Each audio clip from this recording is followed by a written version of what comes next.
Halo semuanya, oke, jadi beberapa waktu yang lalu gue sedang meng-scroll sosial media gue, di mana secara tiba-tiba gue menemukan banyak sekali klip dari sebuah animasi dengan gaya stop motion. Nah, awalnya gue berpikir kalau klip ini adalah potongan dari animasi pendek yang biasa ada di YouTube. Namun ketika gue mencoba untuk mencari lebih dalam mengenai animasi ini, gue malah menemukan kalau animasi tersebut ternyata merupakan sebuah film terbaru buatan negara Australia yang berjudul The Memoir of Snail. Nah, setelah mengetahui fakta ini dan melihat betapa menariknya potongan klip dari film tersebut, gue pun akhirnya mencoba untuk menonton film ini. Tapi dikarenakan film ini masih belum tersedia di layanan Prime Video di negara Indonesia, gue pun akhirnya terpaksa harus menontonnya di situs ilegal. Lalu setelah menonton semuanya, gue bisa katakan kalau ini adalah film animasi dengan cerita yang cukup simpel, namun dibawa dengan sangat menyentuh, penuh dengan kejutan, dan juga sangat indah. Nah, lalu bagaimanakah isi dari film ini? Well, untuk menjawab pertanyaan tersebut, kita langsung masuk aja ke pembahasan dalam 3, 2, 1.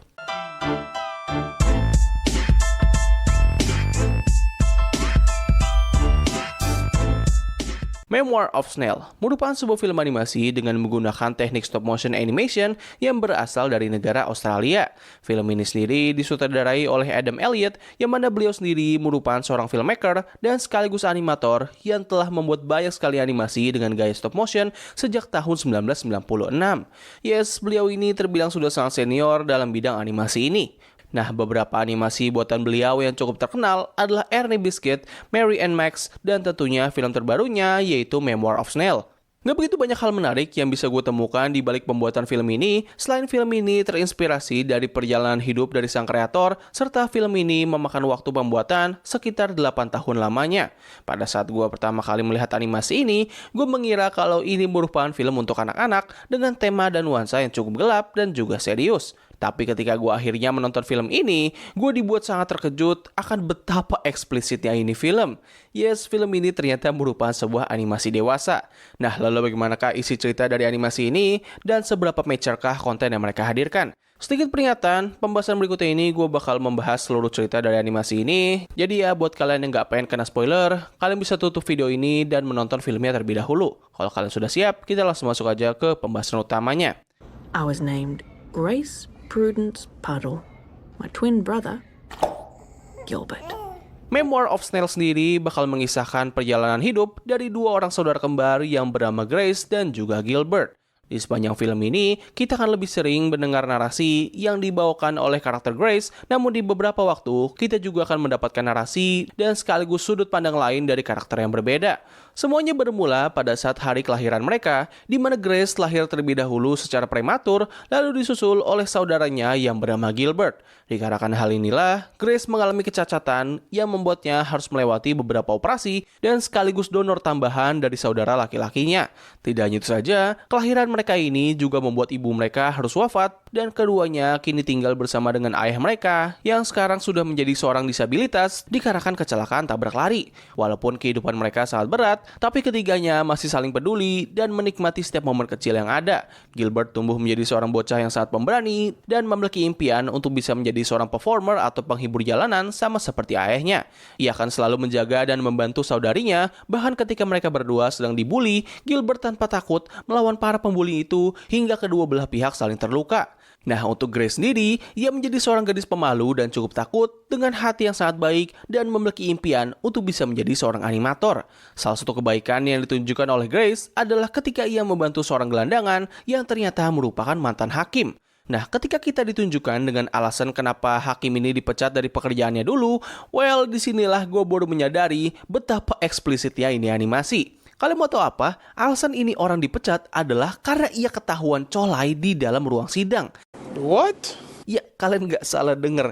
Gue juga heran sih ketika gue pertama kali denger bagian tersebut.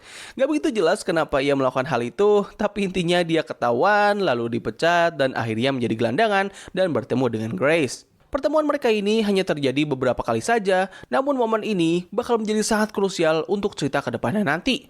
Nah, sayangnya, kehidupan tentram mereka ini tidak berlangsung lama, karena ketika ayah mereka wafat, keduanya dibawa oleh petugas layanan anak dan siap untuk diasuh oleh orang tua angkat. Tapi dikarenakan tidak ada orang tua yang mau merawat sepasang anak kembar, mereka terpaksa harus berpisah dan menjalani kehidupan mereka dengan kedua orang tua yang berbeda. Grace dirawat oleh sepasang suami istri yang sangat peduli terhadapnya, tapi dianya sendiri tidak mau mengikuti gaya hidup mereka. Untuk Gilbert, ia harus hidup dengan sebuah keluarga petani yang menjunjung tinggi nilai keagamaan. Walaupun terpisah, namun keduanya masih saling bertukar pesan untuk mengabari kondisi mereka masing-masing. Nah, sejak awal masuk ke sana, Gilbert sudah merasa tidak nyaman dengan kehidupan barunya ini. Di sana, ia diperlakukan layaknya seorang karyawan ketimbang anak angkat mereka. Hal ini pun diperparah ketika ia mengetahui sisi gelap ataupun rusaknya tempat tersebut. Gilbert harus bekerja di pekerjaan yang sangat monoton dan dibayar dengan upah yang tidak sepadan.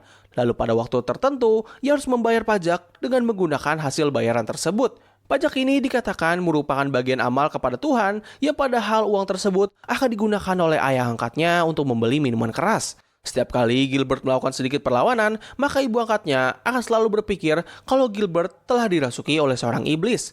Nah, untuk Grace sendiri, ia seharusnya bisa memiliki kehidupan yang jauh lebih layak, tapi dikarenakan ia tidak pernah bisa terhubung dengan orang tua angkatnya, hal ini pun membuat Grace menjadi orang yang berantakan dan mulai mengembangkan beberapa sifat buruk. Beberapa di antaranya adalah kleptomania dan juga hoarding disorder, di mana ia suka mengoleksi berbagai macam objek yang berhubungan dengan siput. Pada akhirnya, Grace tinggal sendirian di rumah orang tua angkatnya, sementara mereka berdua lebih sering menghabiskan waktu mereka untuk liburan bersama dengan kelompok orang-orang bugil.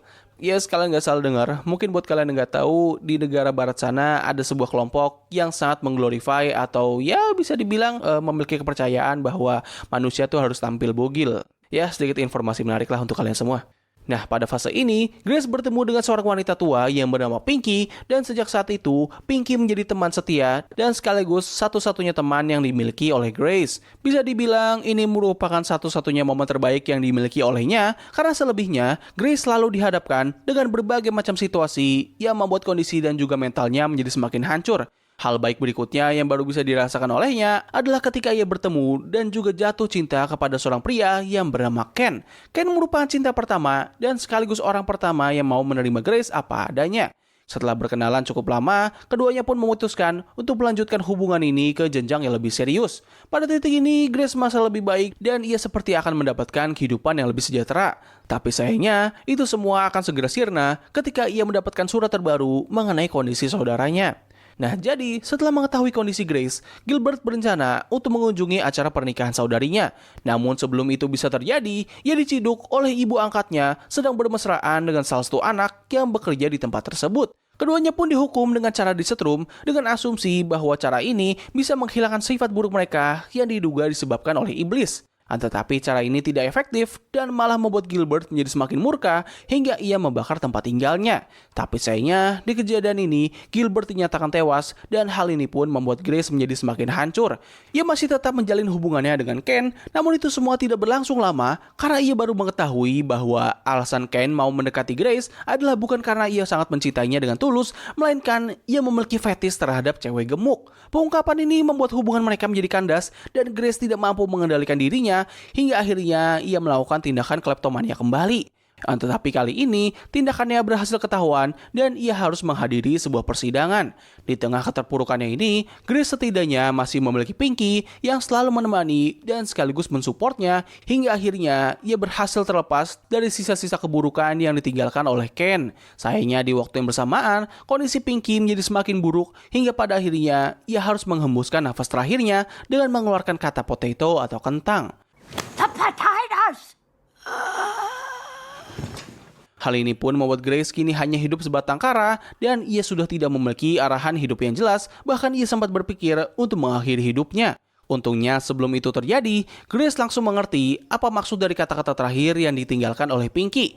Ia langsung menggali tanaman kentang milik Pinky, di mana ia menemukan sebuah kotak yang berisikan uang dan sekaligus sebuah surat. Surat tersebut berisikan cerita masa lalu dari Pinky, rasa terima kasihnya kepada Grace karena telah menemaninya selama ini, dan sekaligus permohonannya agar Grace terus melangkah maju dan keluar dari penjara yang ia buat.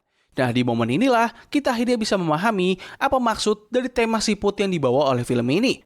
Hewan siput di film Memoir of Snail merupakan gambaran dari rasa takut dan sekaligus penjara yang dibuat oleh Grace. Sejak kecil, Grace merupakan seorang gadis penakut yang tidak pernah mau keluar dari zona nyamannya. Hal ini bisa dilihat lewat penggambaran cangkang siput yang selalu menutupi Grace ketika ia sedang dihadapi dengan berbagai macam masalah. Pada awalnya, cangkang ini bertindak sebagai rumah dan sekaligus pelindung bagi dirinya. Tapi seiring berjalan waktu, cangkang tersebut malah berubah menjadi sebuah penjara atau kandang yang terus menahan Grace untuk bisa memiliki kehidupan yang lebih baik. Semuanya bermula pada saat ia dirawat oleh kedua orang tua angkatnya, di mana Grace tidak pernah dekat dengan mereka dikarenakan dianya sendiri yang tidak pernah mau mencoba. Orang tuanya bukanlah orang tua yang buruk, namun Grace masih tidak mau menerima mereka. Sifat buruknya ini pun terus berkembang seperti sebuah bola salju yang turun dari atas bukit hingga ia membangun berbagai macam perilaku buruk. Perilaku negatifnya ini bertujuan untuk membuat Grace merasa lebih aman dan juga nyaman, yang padahal sebenarnya perilaku tersebut malah membuat Grace seperti di penjara tanpa ia sadari. Dengan pengungkapan ini, Grace akhirnya tersadar dan mulai merubah hidupnya dengan membuang semua hal yang berhubungan dengan siput. Sejak kejadian itu, kehidupannya pun menjadi semakin lebih baik dan ia mendapatkan banyak sekali keuntungan yang tidak terduga yang terasa seperti sebuah keajaiban. Pertama, ketika ia akan diadili karena kasus pencurian sebelumnya, Grace bertemu kembali dengan hakim yang dulunya sempat ia tolong ketika masih kecil. Sang hakim berterima kasih kepadanya karena berkat kebaikan Grace, dirinya mencoba untuk merubah hidupnya dan akhirnya bisa mendapatkan pekerjaannya kembali. Rasa terima kasihnya ini pun ia curahkan dalam bentuk pengampunan di mana Grace tidak mendapatkan hukuman pidana. Selain itu, ia juga mulai mengejar mimpinya untuk menjadi seorang animator dengan membuat sebuah animasi dari kisahnya sendiri. Walaupun tidak memiliki hasil yang bagus dan juga mendapatkan banyak penonton, tetapi usahanya kali ini ternyata malah membuatnya bisa bertemu kembali dengan saudaranya Gilbert. Jadi ternyata pada saat peristiwa kebakaran, Gilbert berhasil kabur lewat jendela belakang dan ia menempuh jarak yang jauh untuk bisa bertemu dengan saudarinya. Dengan kembalinya Gilbert, kini mereka berdua tinggal bersama dengan kehidupan yang sederhana dan juga damai. Satu kata yang mungkin bisa menggambarkan film animasi ini adalah artistik. Animasi ini memiliki cerita yang cukup sederhana dengan pembawaan yang agak sedikit rumit, namun masih sangat mudah untuk dipahami. Ceritanya memang bukan yang wow banget, tapi masih bisa dikatakan luar biasa.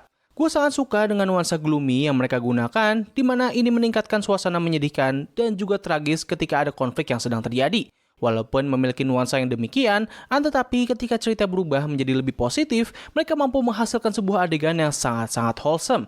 Perpaduan antara tragedi dan juga kebahagiaan dari animasi ini terkesan cukup nyata dan membuat gua bisa merasakan apa yang dirasakan oleh sang karakter utama kita. Selain itu, scoring yang dimiliki oleh animasi ini pun juga nggak kalah bagusnya. Ada cukup banyak background yang dihadirkan oleh animasi ini yang membuat beberapa adegan menjadi lebih emosional lagi. Kalau soal animasi, gue rasa mereka memiliki kualitas animasi yang cukup solid untuk sekelas animasi stop motion. Nah, tapi untuk desain karakter, gue rasa ini bakal bisa menjadi turn off bagi beberapa orang. Stop motion animation seringkali memiliki desain karakter yang agak aneh hingga bahkan mengerikan, dan animasi ini mungkin bisa masuk ke dalam salah satunya.